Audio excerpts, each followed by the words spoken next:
Warehouse scale computers WSC form the foundation of internet services that people use for search, social networking, online maps, video sharing, online shopping, email, cloud computing, etc. The ever-increasing popularity of internet services has necessitated the creation of WSC in order to keep up with the growing demands of the public. Although WSC may seem to be large data centers, their architecture and operation are different from data centers. The WSC is a descendant of the supercomputer. Today's WSC acts as one giant machine. The main parts of a WSC are the building with the electrical and cooling infrastructure, the networking equipment, and the servers, about 50,000 to 1 lakh of them. The costs are of the order of $150 million to build such an infrastructure. WSC have many orders of magnitude more users than high performance computing and play a very important role today. However, there are basically two types of parallelism present in applications.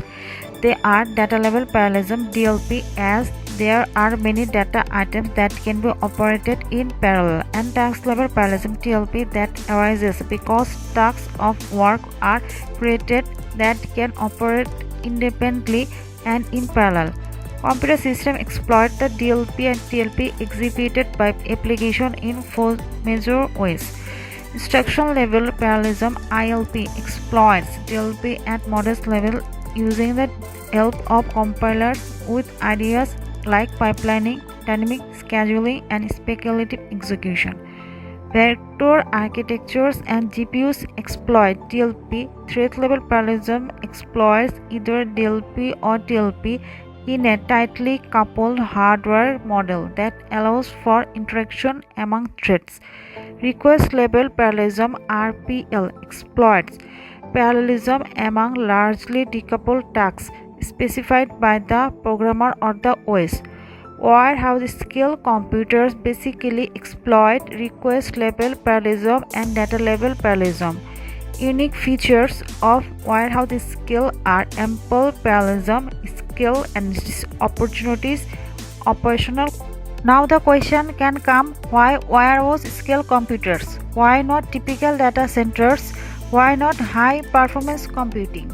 The thing is that traditional data centers heterogeneous, number small and medium application on dedicated hardware.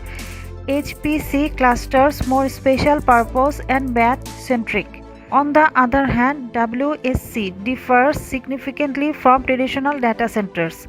They belong to a single organization, use a relatively homogeneous hardware and system software platform, share a common system management layer.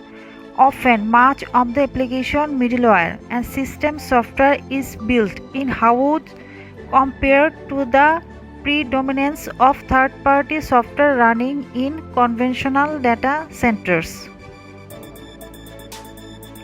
Mostly importantly, WSC run a small number of very large applications, and common resource management infrastructure allows significant deployment flexibility. The requirements of homogeneity, single organization control, and enhanced focus on cost efficiency motivate designers to take new approaches in construction and operating these systems. Internet services must achieve high availability. Typical aims for at least 99.99% uptime. Achieving fault-free operation on a large collection of hardware and system software is hard and is made more difficult by the large number of servers involved. Although it might be theoretically possible to prevent hardware failures in a collection of 10,000 servers, it would surely be extremely expensive.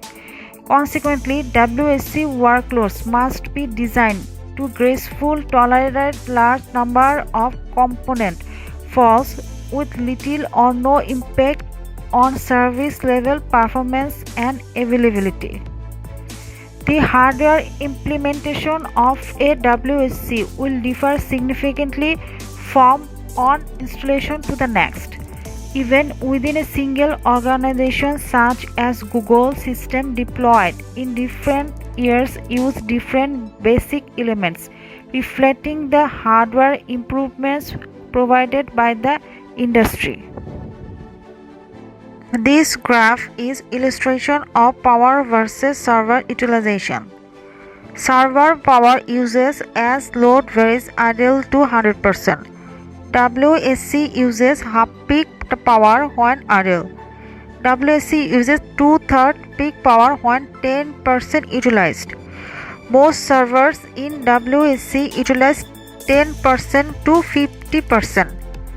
WSC goal should be energy proportionality. That means peak load percentage equal to peak energy percentage. Since many companies with WSCs are competing vigorously in the marketplace, they have been reluctant to share their latest innovations with the public. In 2009, Google described a state-of-the-art WSC. Even more recently, Facebook described their latest data center. Both Google and Microsoft have built WSC using shipping containers. The idea of building a WSC from containers is to make WSC designer modular. Each container is independent and the only external connections are networking power and water. The containers in turn supply networking power and cooling to the servers placed inside them. So the job of the WSC is to supply networking power and cold water to the containers and to pump the resulting warm water to external cooling towers and chillers. Google containers hold up to 1160 servers. So 45 containers have space for 52,200 servers. The WSC offers 10 MW with a PUE of 1.23 over the prior 12 months. Of that, 0.23 of PUE overhead. 85% goes to cooling losses and 50% goes to power losses. A Google container can handle up to 250 kilowatts. Google server power supply is on the left. 2 disks are on the top. 2 fans below left disk cover. 2 sockets of the AMD, each with 2 core running at 2.2 GHz. 8 DIMMs in the lower right each hold 1 GB, giving a total of 8 GB. Single network interface card NIC for a 1 gigabit per second Ethernet link. Peak power of baseline is about 160 watt. Ideal power is 85 watts. For networking, Google use layer 3 switch border router. Google use array switch. It has also rack switch with 48 port Ethernet 1 giga switch. For monitoring and repairing, Google use one operator per 10,000 servers. Google has health monitoring software to track health of the all servers and network. Diagnostic and simple automated solution for failures. Google has reboot, reimage, replace policy. Also batch failure processing. Facebook uses different container from Google. At the moment, Facebook has 6 different configurations on their data centers, which are characterized by its workload and which are based on 2 different server codenamed Leopard and Yosemite. These servers and storage servers in the racks are configured with different amounts of main memory, disk, flash, and depending on the workload. Facebook has 6 tab racks. Final rack is not single rack and 48 KNOX storage arrays for implementing Facebook cold storage. Moreover, Facebook servers has 2-socket, 2-core, 2 GHz AMD Barcelona processor, 8 DIMM with 8 GB, peak power 160 watt, ideal power is 85 watt. What are you thinking right now? Yes, you are right.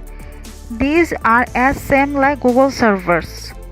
Facebook has 12 volt supply to the motherboard, battery for distributed UPS, separated storage node. For cooling, Facebook has single transformer rather than 4 transformer. Facebook has semi-distributed UPS system. For cooling, Facebook use outside air cooling. For monitoring and repairing, Facebook has on their built-in system. Now I am gonna create my own warehouse scale computer for keeping video data. For my own warehouse scale computer, I am using 30 shipping containers for 20,000 servers. I am keeping 2 operators for maintaining WSC. For my WSC, 5 steps and 4 voltage changes that happen on the way to the server from the high voltage line. The substation switches from very high voltage line to medium voltage line with an efficiency of about 99.7%. The uninterrupted power UPS is used for my power conditioning. For creating network, I am using system like Google. For cooling, I am using computer room air conditioning. For monitoring and repairing, I have my own build software.